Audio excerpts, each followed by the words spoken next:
Rubro-negros! Emerson Royal de saída para o Aston Villa. Milan interessado no Everton Araújo. E também a necessidade do Flamengo fazer vendas nessa janela. Os reforços também que a diretoria está preparando para o segundo semestre na janela que vai abrir. Vamos falar também da oportunidade que o Leonardo Jardim pode estar dando ao Lohan. E vamos no final falar um pouquinho da seleção brasileira, porque hoje tem Brasil. E você já vem tacando o dedão no like e se inscrevendo no canal, porque Rubro-Negro ajuda Rubro-Negro. Vamos ao vídeo. Então vamos aqui, pessoal, começar a falar do Emerson Royal, porque parece que a situação ela avançou bastante. E a informação que a gente tem é que o Aston Villa continua interessado em contratar o lateral. O valor da proposta ela gira em torno de 9 milhões de euros, que dá algo aproximado aí em 53 milhões na atual cotação do real para o euro. E o cenário é bem favorável à negociação, porque o clube ele gostou bastante do jogador e o Flamengo gostou dos valores que foi apresentado. E o próprio Emerson Royal também já está aprovando essa possibilidade dele ir para o Aston Villa e atuar na Premier League. Mas tem um detalhe importante, uma condição muito importante. O BAP ele só aceita concluir a negociação se encontrar uma peça de reposição à altura do atleta, né?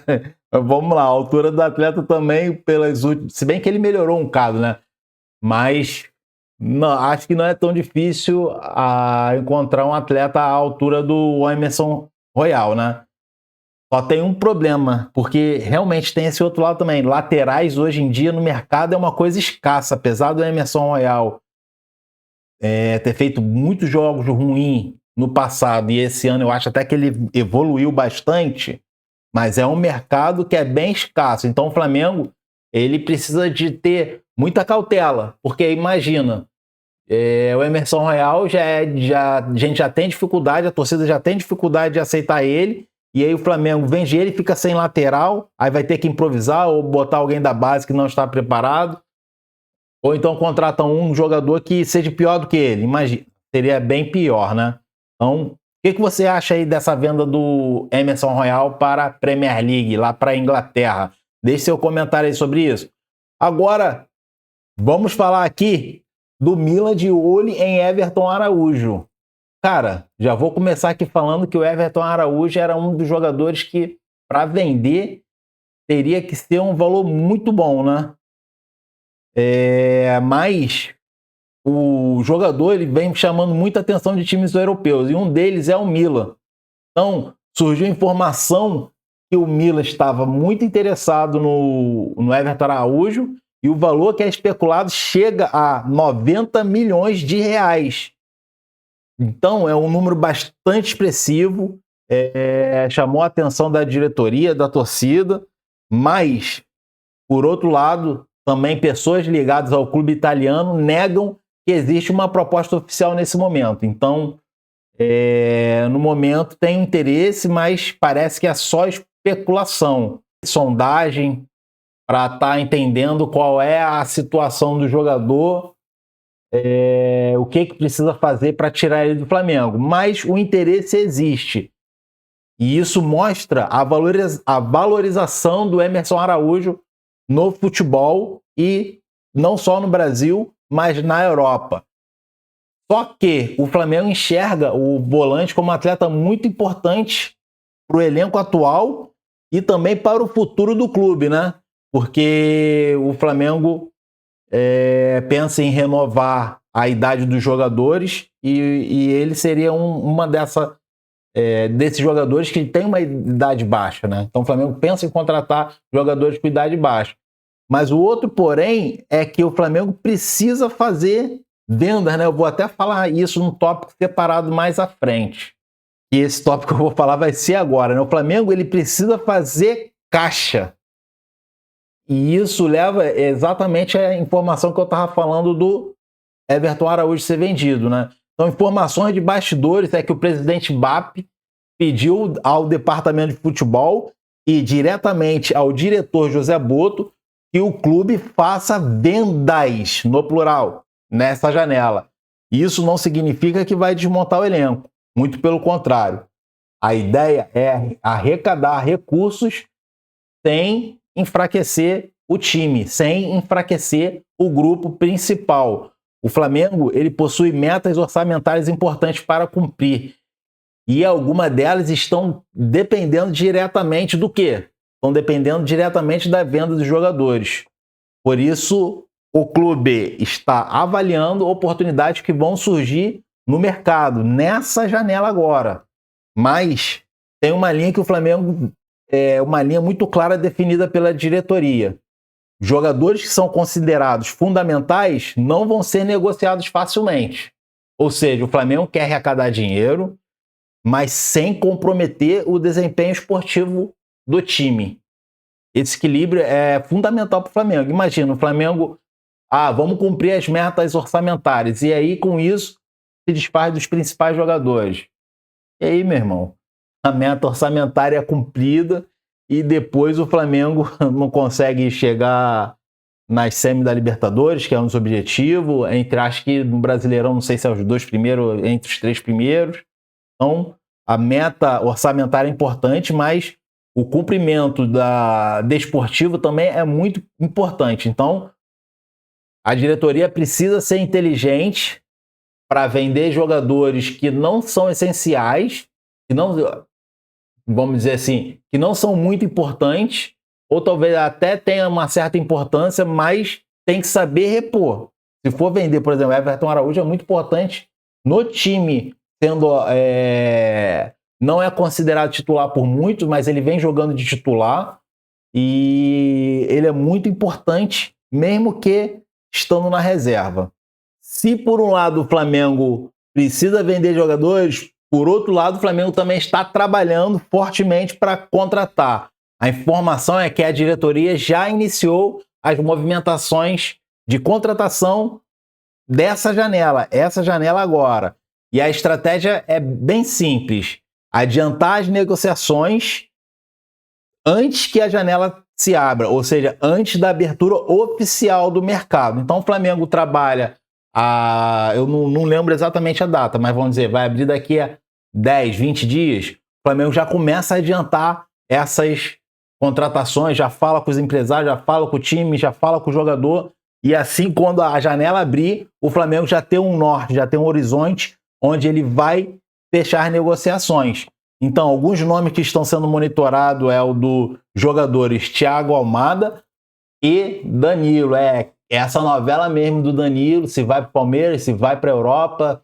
Eles estão esperando uma valorização do jogador na Copa do Mundo. Então, eu acho que se não valorizar, ele deve vir para o Brasil. A preferência dele é o Palmeiras, no Brasil, por já ter uma identificação com o clube. Mas o que tem se falado é que a proposta do Flamengo é mais vantajosa do que a do Palmeiras. Então, qualquer um desses dois reforços são reforço de peso, reforço de bom nível. Vamos fechar aqui do Flamengo falando do Lohan, que o Lohan ele vai estar ganhando uma nova oportunidade no Flamengo. Por quê? Leonardo Jardim ele vem observando o jogador nos treinos. Além dele, o Ryan Lucas também vem recebendo atenção especial da comissão técnica. A princípio, a diretoria queria um caminho mais provável de negociar o Lohan, mas a situação ela pode mudar, porque o desempenho dele nos treinamentos vem sendo acompanhado de perto e dependendo do que o Leonardo Jardim entender desse desempenho, dele integrar o jogador novamente ao time, ao elenco principal. E ele pode estar ganhando oportunidades no elenco. O que acontece? Ele no Flamengo com o Felipe Luiz não tinha oportunidade. Parece que o que Felipe Luiz achava se confirmou lá fora, o técnico não gostando dele, falando que ele é anárquico, falando que ele é problemático, né? E por isso não fecharam a contratação dele, voltou para o Flamengo. Só que é outro técnico e futebol é momento, né? Então, se o momento dele for bom, o Flamengo vai estar dando oportunidade a ele. Léo Jardim vai estar dando oportunidade a ele. Então, pessoal, sobre o Flamengo é isso. Vamos finalizar agora falando rapidamente de seleção brasileira. Hoje, o Flamengo joga... Hoje o Brasil joga contra a Escócia. Então, não é o jogo mais difícil do grupo. O Brasil já jogou contra o Haiti, já jogou contra o Marrocos. O jogo considerado mais difícil foi o primeiro. E realmente foi um pesadelo, principalmente nos 30 primeiros minutos. E agora pega a Escócia, que é um jogo, vai ser um jogo muito físico, porque eles são um time forte fisicamente. E é considerado um jogo bem difícil. E o Brasil precisa ganhar. Parece que o Neymar vai jogar, o que muito se fala aí por toda a mídia é que o Neymar já deve ganhar alguma minutagem. Quanto tempo o Neymar vai jogar, isso daí ninguém sabe. Se ele vai entrar como titular ou se ele vai entrar no segundo tempo. Então tudo isso é só especulação. Eu tô torcendo para que o Neymar entre e já comece a ganhar minutagens, porque a participação dele é muito importante. A gente vê aí vários craques jogando bola, fazendo muitos gols. Mbappé, Messi, Cristiano Ronaldo, Haaland, a Copa dos craques. Eles estão tudo arrebentando. E o nosso maior craque é o Neymar. Depois o Vini Júnior. Mas eu acho que o Vini Júnior não tem o tamanho do Neymar. Mas uma coisa interessante que eu notei.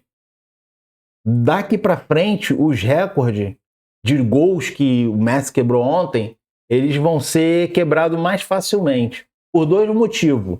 O primeiro, o número de jogos da Copa do Mundo aumentou. Antes era 7, agora são 8.